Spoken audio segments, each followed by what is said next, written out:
La Bible nous dit dans Somme 128, verset 1 à 2, il dit, quantité des degrés, heureux tout homme qui craint l'Éternel, qui marche dans ses voies. Tu jouis alors du travail de tes mains, tu es heureux, tu prospères.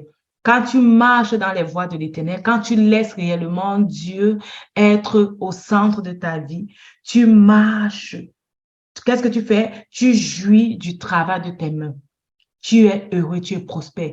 Tu dois t'accrocher sur cette parole et bénir Dieu parce que tu jouis du travail de tes mains. Tout ce que tu fais prospère. Tout ce que tu fais réussit. Il y a ce proverbe 31 que tout le monde aime, le proverbe de la femme vertueuse. Proverbe 31, verset 10 à 31. La Bible parle de la femme vertueuse et on va voir en fait ce que cette femme fait et ce que ce travail lui permet de réaliser.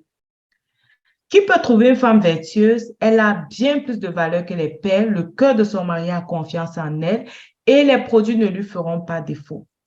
Elle lui fait du bien et non du mal tous les jours de sa vie.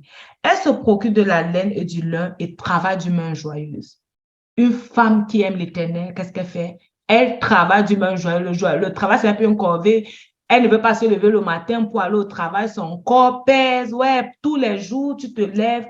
Au lieu de rendre gloire à Dieu qui t'a donné ce travail et ce travail qui te rapporte de l'argent et qui te permet de combler les désirs de ton cœur et les besoins de ton cœur, tu maugrais. Dis non, oh, encore ce travail et tout. Elle est comme un navire marchand, elle amène son pain de loin, elle se lève lorsqu'il est encore nuit et elle donne la nourriture à sa maison et la tâche à ses servantes. Elle pense à un champ, elle acquiert du fruit de son travail, elle plante une vigne. Vous voyez comment elle se multiplie. Du fruit de son travail, elle prend cet argent, elle investit ailleurs et elle peut faire quoi? Elle peut planter une vigne qui va venir encore produire et augmenter son argent. Elle sent de force ses reins, elle affermit ses bras. Elle sent que ce qu'elle gagne est bon. Elle sent que l'argent est en train d'entrer, ses finances sont en train de se multiplier. Elle sent que c'est bon. Sa lampe ne s'éteint point pendant la nuit. On a le principe de la lampe avec, par exemple, les vierges folles qui n'avaient pas prévu assez d'huile pour la nuit. Donc, la maison devait être éclairée en permanence et elle avait toujours assez pour éclairer sa maison en permanence. C'est comme quelqu'un qui ne peut pas, parce que tu ne travailles pas, tu ne peux pas réchauffer ta maison. Parce que tu ne travailles pas, tu ne peux pas avoir peut-être une sécurité dans ta maison. Tu ne peux pas mettre l'électricité dans ta maison parce qu'il n'y a pas l'argent et tout. Elle, toute la nuit, elle avait tout ce dont elle avait besoin pour garder sa lampe allumée. Elle met la main à la quenouille et ses doigts tiennent le fuseau. Elle tend la main au malheureux, elle tend la main à l'indigent. Et ce que Dieu me mettait à cœur par rapport à cette partie, vous pourriez continuer à lire, c'est ton travail est une source de financement pour ton appel. Beaucoup de femmes, nous avons les appels. On veut, il y en a qui vont construire qui sont appelées. Elle, pour la femme vertueuse, son appel, c'était de tendre la main aux pauvres et aux orphelins. Ça, c'était son appel. Elle était faite pour ça. Dans le plan de Dieu, tu as aussi un appel où Dieu t'attend concernant la mission qu'il t'a donnée. Tu as un travail et tu as un appel. Et ton travail t'aide à faire quoi? Ton travail t'aide à financer ton appel. Tu peux avoir un appel commun avec ton mari pour les femmes pasteurs, dont les maris sont pasteurs et tout, ou les serviteurs de Dieu.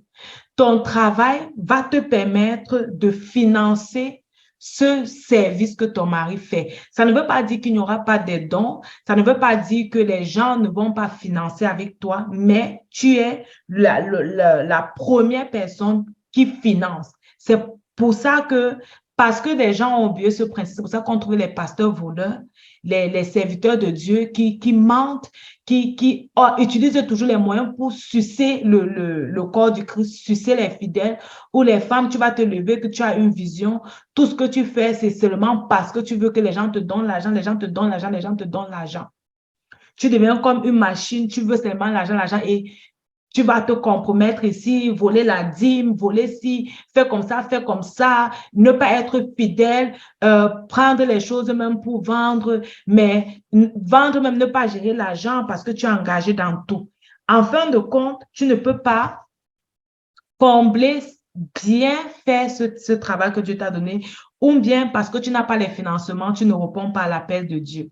Dieu t'a appelé peut-être à construire un orphelinat, tu te dis que tu n'as pas l'argent, tu ne travailles pas, va travailler. Mets un business sur pied, va travailler pour une entreprise.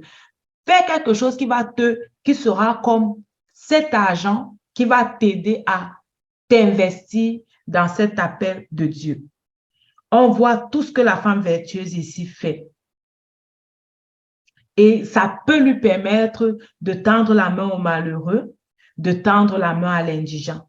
Elle ne craint pas la neige pour sa maison, car toute sa maison est vêtue de cramoisie. Elle se fait des couvertures, elle a des vêtements de fin et de pourpre. Elle ne prive pas sa maison de certains biens, de certaines choses, parce qu'elle veut tendre la main dehors.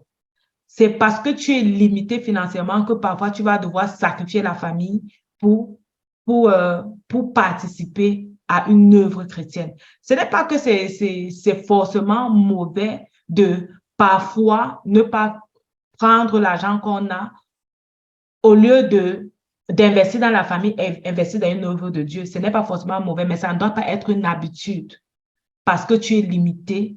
Tu laisses toujours les besoins de la famille de côté. Ça, ce n'est pas le plan de Dieu. La maison doit être également épanouie et tu dois avoir assez pour pouvoir également œuvrer dehors. Son mari est considéré aux portes, bien sûr, tout ce qu'elle fait bien, dont on apprécie son mari. Elle est revêtue de force et de gloire. Elle fait les chemises. On a également l'exemple de l'apôtre Paul. On va aller dans Acte 18, versets 1 à 3. On dit, après cela, Paul partit d'Athènes et se rendit à Corinthe. Il y trouva un juif nommé Aquillas, originaire du Pont, récemment arrivé d'Italie avec sa femme Priscille, parce que Claude avait ordonné à tous les juifs de sortir de Rome. Il se lia avec eux. Et comme il avait le même métier, il demeura chez eux et il travailla. Ils étaient faiseurs de tentes. Donc, Paul avait aussi un métier. Il était faiseur de tentes. Et c'est Paul qui a écrit plusieurs livres, la plupart des livres de l'Ancien Testament. Paul a voyagé, il s'est déplacé, il allait ici et là. Vous croyez qu'il finançait tout ça seulement avec les dons? Qu'il finançait ça tout seulement avec les aides? C'est parce qu'il travaillait. Il avait quelque chose qui lui permettait aussi de financer ce qu'il faisait. Il avait quelque chose qui lui permettait de financer tout cela. C'est vrai, il avait les dons, il avait les choses, mais il avait un travail qui lui permettait de financer.